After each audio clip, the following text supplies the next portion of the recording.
Hi, everyone, and welcome to the Songwriters on Process podcast. My name is Benno Papari, and since 2010, I've run the Songwriters on Process website, where you can find more than 200 conversations with songwriters about the creative process. I'm not here to talk about tour stories, band drama, how a band got its name, or favorite foods. My goal is to treat songwriters as writers, plain and simple. This is an intelligent conversation about the writing process between two writers. And today's interview is with Sean Carey, otherwise known as S. Carey, otherwise known as the second longest serving member in Bon Iver. Now, Sean has a new album out. It's called Break Me Open, out April 22nd. And it's his first solo album since 2018. And there's a lot of really personal songwriting on this.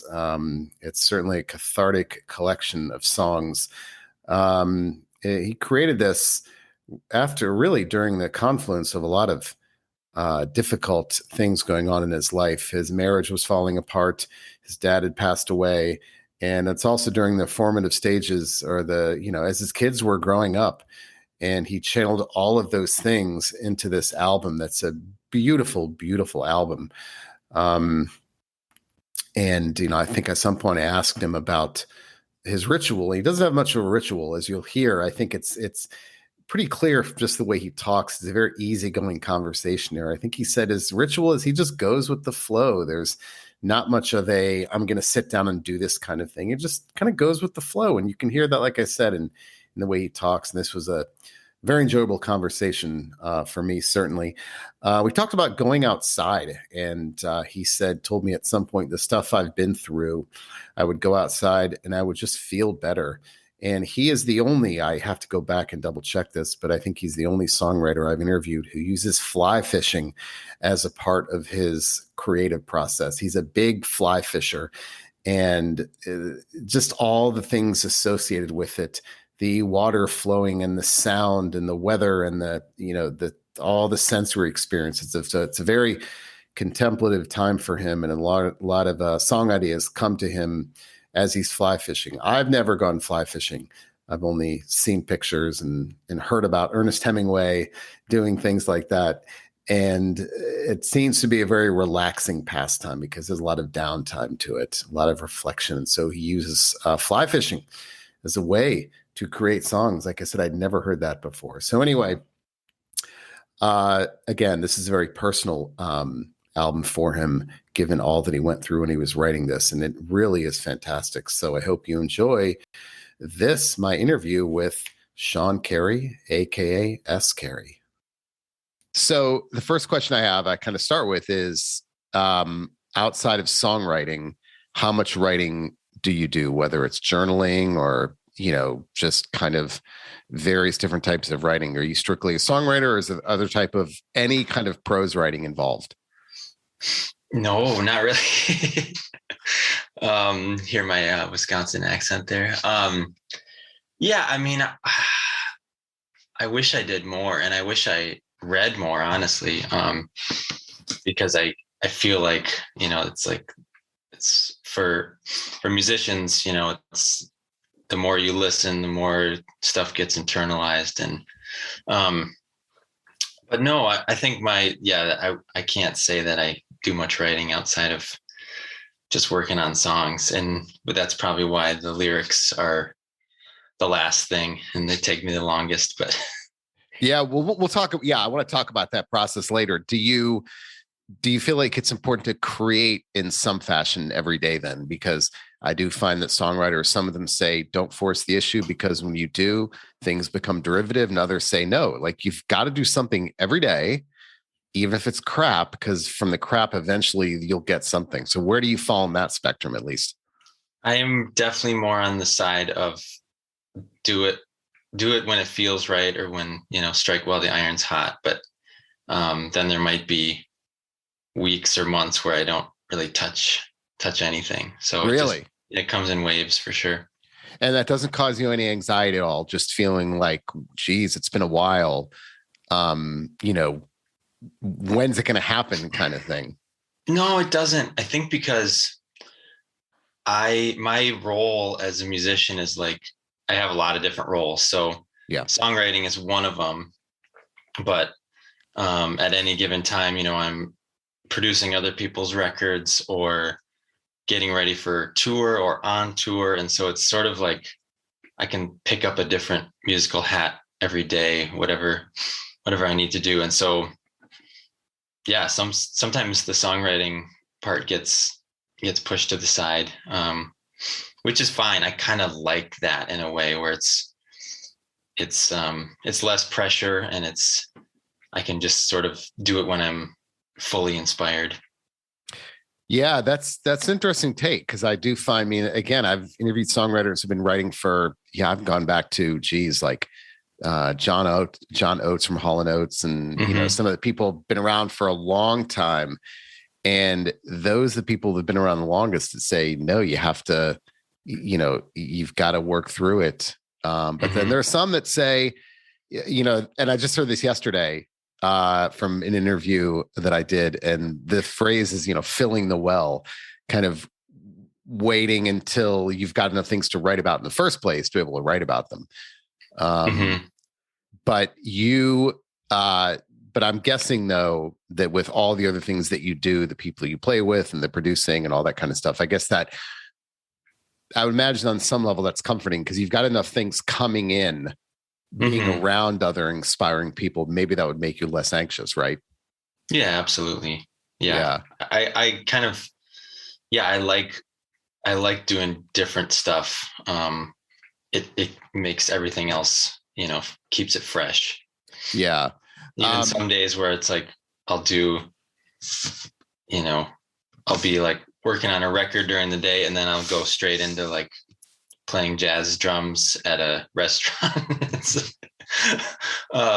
It's kind of fun to just ride the musical wave and just sort of be in that state of creativity. Yeah. So I stopped long ago asking the question, what comes first, the lyrics or the music? Because I feel like that's always the cliched question, but you did bring it up. So I feel like we've got to talk about that. I wasn't going to go there. But so is there a lot of you said the lyrics come last. So is that something that comes last as part of your process? Or I guess, do you put it off because that's the least favorite part, if that makes sense? Probably both. I mean, it doesn't. Yeah, my process is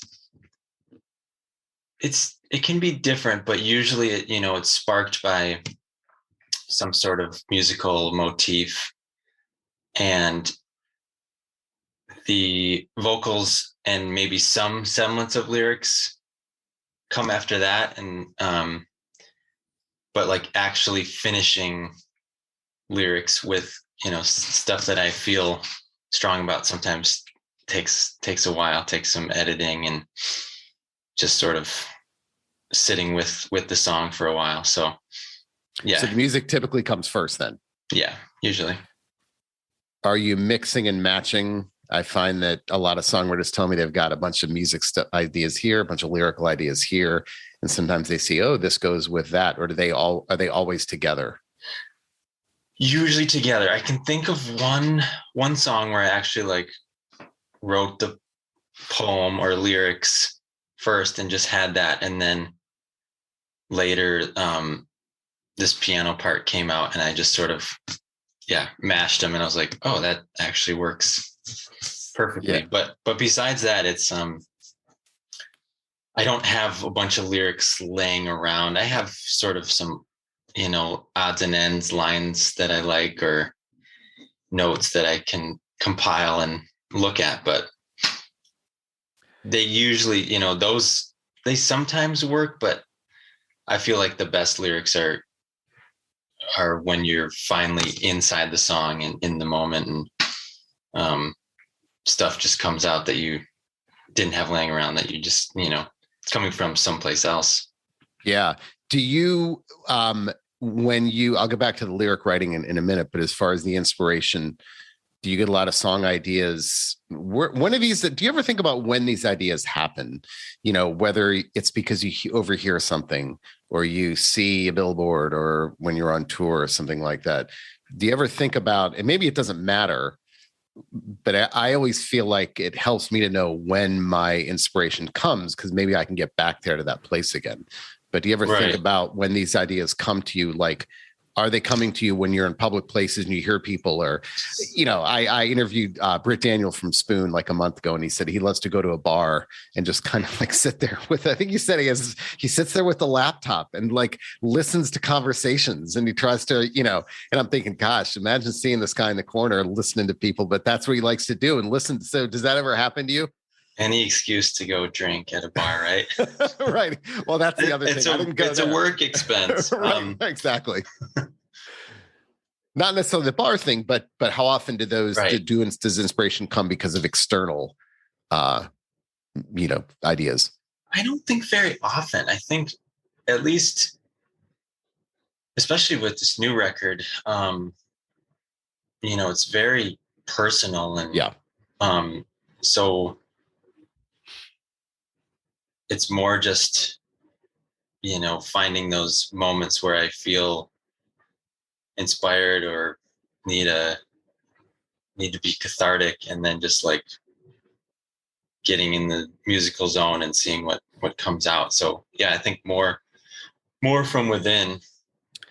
And you tackle some pretty tough topics on the latest album, and some pretty personal topics.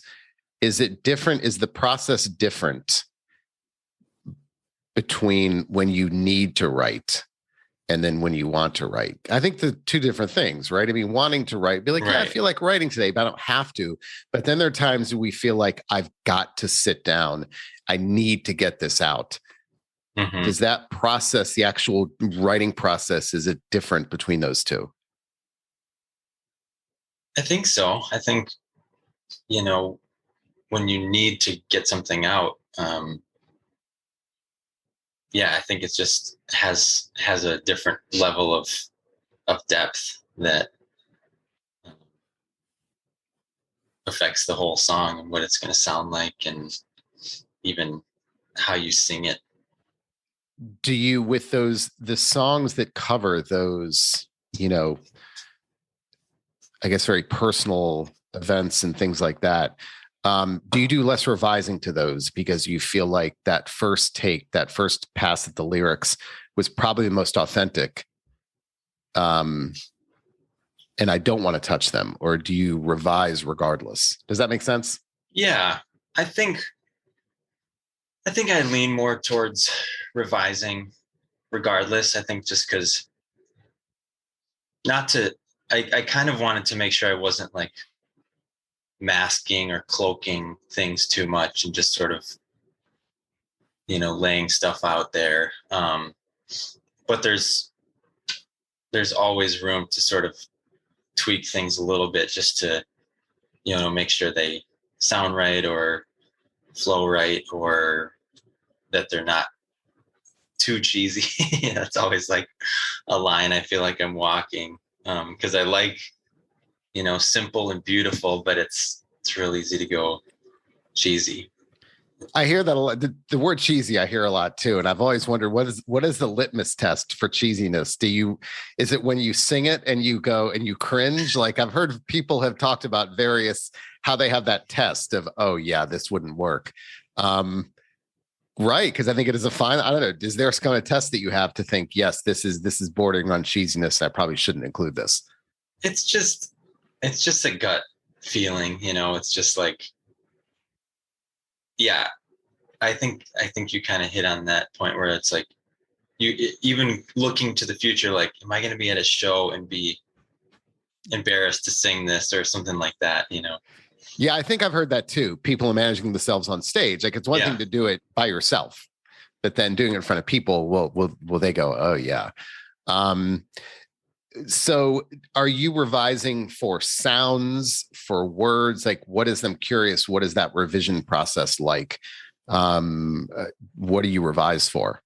Yeah, I mean, I think both. I think, looking at lines and being like, is there a different way to say that might be more evocative, or that might flow better with the melody? that's probably one of the most important things, is like, what melodies am I hearing in my head, and how do the words sound within those shapes? Yeah. All right. So let's talk about that ritual. I have a writing ritual that works for me as far as like time of day, place, things I have to have with me. I think that's important, whether it's a confidence thing, who knows? For example, like I always write in this chair, but I revise in the chair behind me. I don't never write and revise in the same place. You know, I just find I need someplace different, or I'll go somewhere else. I just won't write and revise in the same chair. But how important is a ritual? Time of day, place, things you have to have with you to get a good writing session done. And in any, you know, whether it's, well, I guess let's talk lyrics, but how important is that, having a ritual to your process? I don't really have a ritual, honestly. I would say my songwriting style is pretty casual. I use voice memo a lot on my phone, so you know, you get an idea, and it's really nice. Like, you know, some of these songs, one of them, I looked back at the original voice memos from 2014. So wow. They sit around for a while, and it's just sort of like, it wasn't a song then, but it was some chords and some melody that I was like, oh, that's nice. And then, you know, you sort of forget about it and then come back to it, or keep it on the list of long-term to-do list. Okay, but hold on. Let me ask you something really quickly, because because this comes up a lot and I'm fascinated. So between now and 2014, that was 8 years ago, there's got to be like hundreds, if not thousands, of voice memos between, you know, from the past 8 years. How did you pick that one? Like, is there an organizational system? Some songwriters are like fastidiously organized down to Excel spreadsheets. But my whole thing is like, you have so many voice memos. How are you organizing those? And how did you go back to that one? I'm fascinated by that, what you said. Yeah. I'm not organized, but, but, you know, just every few months, whenever you're kind of in that zone of listening back to them, you just listen back and you kind of make notes and make playlists. And, you know, then you have a folder of just like, oh, these are cool ideas. I can imagine them turning into something, but they're nothing yet. And there are a bunch in there still. But it's sort of that, it's like a, you know, filtered, triple filtered, quadruple filtered, where it's like, you go back to it, you know, every so often, you're like, it still sounds good. I think it needs to be something. And which song was that? That was a song on the new album, then, this one from 2014. Which song was that? That was the last song, Crestfallen. Okay.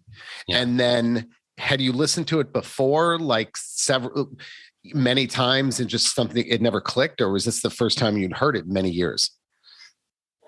Listen to the voice memo a bunch, but you know, I finally, you know, I had a lot to write about, you know, like we talked about earlier, and like, I thought that tone of an idea would really work well with the stuff I was going through. So then I relearned the chords, and then you know, just put new lyrics to those initial melodic ideas. So you knew it was going to be somewhere. It wasn't like you were listening to it constantly and there was a eureka moment. It was, this is going to go somewhere. I just need the right lyrics to fit with it at some point. Yep. Yeah. I have some other ones like that too that are still laying around, but maybe more instrumental ideas. But yeah, you know, part of my process too is like, in that filtering thing, and the filtering process is like just listening to stuff a lot. I think one thing I do is, you know, kind of make these little playlists of ideas that I like but aren't really anything, and then just listen to them a bunch and try to imagine if they can turn into something or not, or maybe they're just nice to listen to, you know. Yeah. So back to the ritual though. Is there a time of day when you tend to get your best writing done, or does that not matter? Or even like a room in the house? Is there, or do those? So yeah, for at least for this, the new record, I think my best writing for lyrically would come kind of late at night, like lights pretty low, glass of wine or two, and just sort of getting in that state. That seemed to be the most inspiring time to sort of go through lyrics and do edits and come up with new things, listen to stuff. Yeah. Okay, so when it comes to writing in general, when it comes to writing about, I mean, Ernest Hemingway said that he could never write about Paris when he was in Paris. He always needed distance to be able to write about something. And so I want to expand that to the idea of emotions, right? Do you need distance to be able to write about a difficult event, emotion? Or is it most effective, or you more effective as a writer writing about it in the moment or right after it happened? I think more in the moment, honestly. Yeah. Just sort of when you can really, really feel it is when stuff rises to the surface. Yeah. What was the easiest song on the new album? Does one song stand out as being the easiest one to write? Could be whether it was maybe not necessarily the shortest, but just was the easiest. I think that's tough. I think the title track, Break Me Open, musically was fast, and then lyrically was fast too. I wrote almost all the lyrics outside, just like sitting under a big tree. And yeah, it was just one of those moments where, they all kind of came out rather quickly. And musically the same thing, where like, one evening, and I kind of had the structure of the song. Do you find that going outside makes a difference, makes you more effective? Because I hear that too. And a lot of songwriters I've talked to in the past couple of years, there's been this mass exodus from New York City to upstate New York. I don't know. Does the change of environment, going from inside to outside, do you notice that makes you a better writer? Are the lyrics different when you're, I don't want to overthink this, but when you're in nature, does that make a difference? Totally. Yeah. Yeah. I love being outside. I love fly fishing and hiking and hunting and anything outside. And I think, the stuff that I went through the last couple of years, I would go outside and it would just feel better. Mm-hmm. Like it was very healing just to be out there. So definitely, as much as there's a lot of negative things about smartphones, it's really nice to be out there and be able to just, here's a lyric idea, here's a melodic idea. It's a great camera. Right. Everything. Yeah. What about the role of movement? Because a lot of songwriters talk about the role of movement, how many song ideas they get when they're walking. So there's a couple ways we can talk about this. There's the movement of the walking, the biking, the hiking, the running, where you're actually locomoting, I guess is the word. Yeah. And a lot of songwriters and artists, not just songwriters, a lot of writers talk about how they use that as a way to kind of get out of ruts, writer's block, or even if they're not blocked, how many ideas come to them when they're moving. And I hear that all the time. And then there is and this is, I think, a little more pandemic focused, that people have told me how many song ideas that come to them when they're doing mundane activities inside, ironing, vacuuming, cleaning, washing dishes, chopping vegetables. There's something about when you're doing that mundane activity, I guess the unconscious brain kind of takes over when you're doing something that requires absolutely no thought. So I guess it's a two-parter. How much do those things play a role in your process? Definitely walking sometimes is really great. For me, probably more driving around, either listening to demos, listening to demos, thinking of lyrics.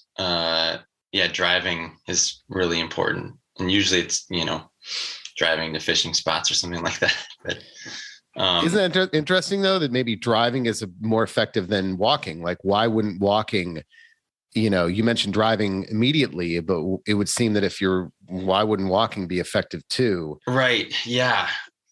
Because I hear driving a lot too. I mean, I do hear that all the time. Yeah. I don't know why. I think because you're going faster,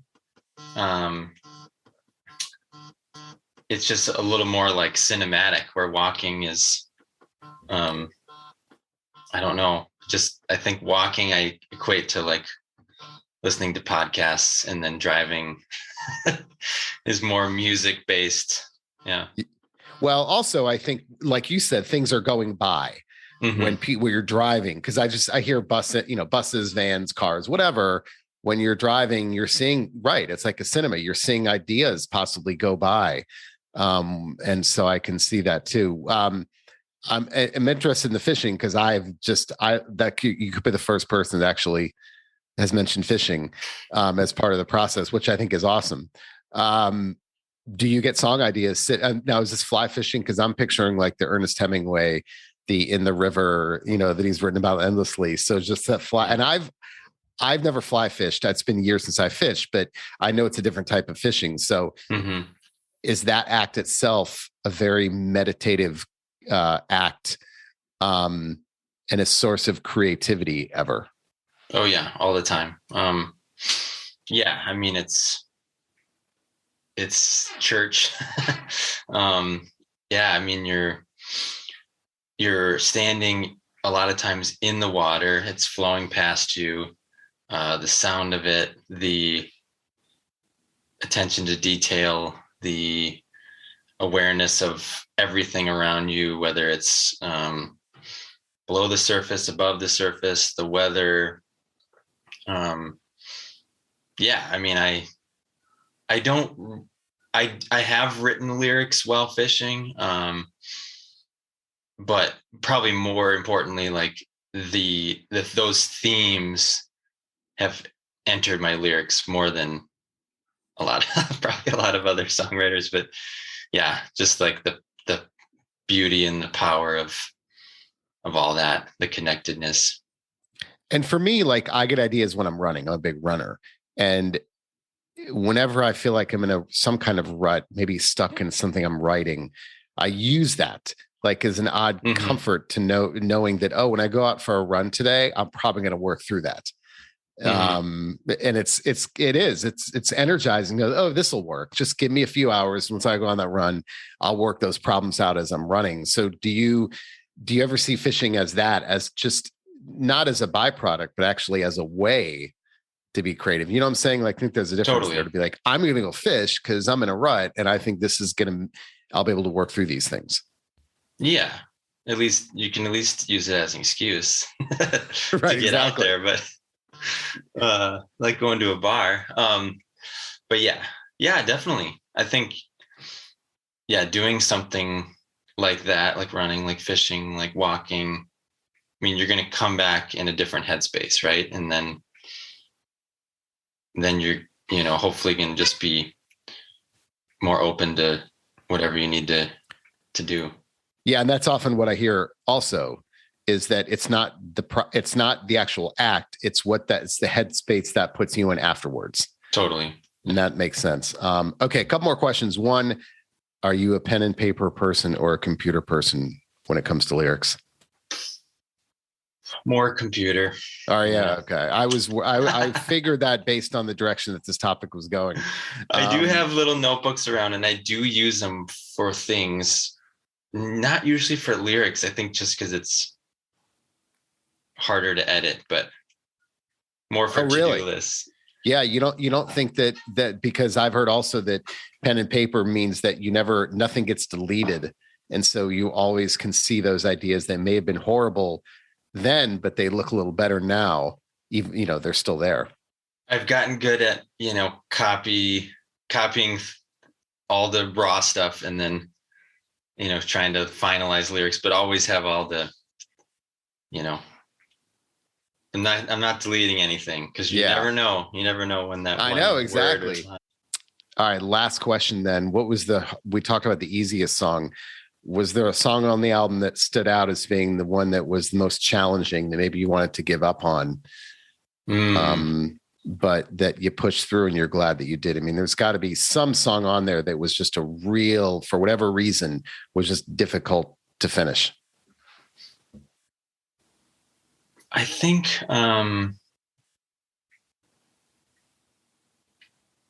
the song "Waking Up" probably. It was just sort of the challenge, or I guess the hesitation was just like it's just the hardest emotionally and personally to share, I think. And so it was just figuring out like, okay, do I want to go there or not? Yeah. Were there times when you said, maybe this shouldn't happen, or did you want to see it through from the beginning? There were definitely times, I think, with this record as a whole, where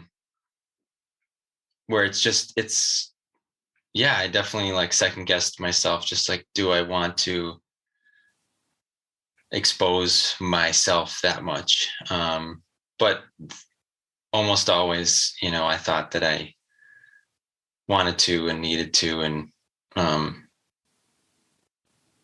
just I'm not the most like outgoing person. I'm a little quieter, shyer, and it's hard to expose yourself to lots of strangers. But I think the best art is that. So I think it's important, and so far it's felt fine, felt good. Yeah. And that's it for the latest episode of Songwriters on Process.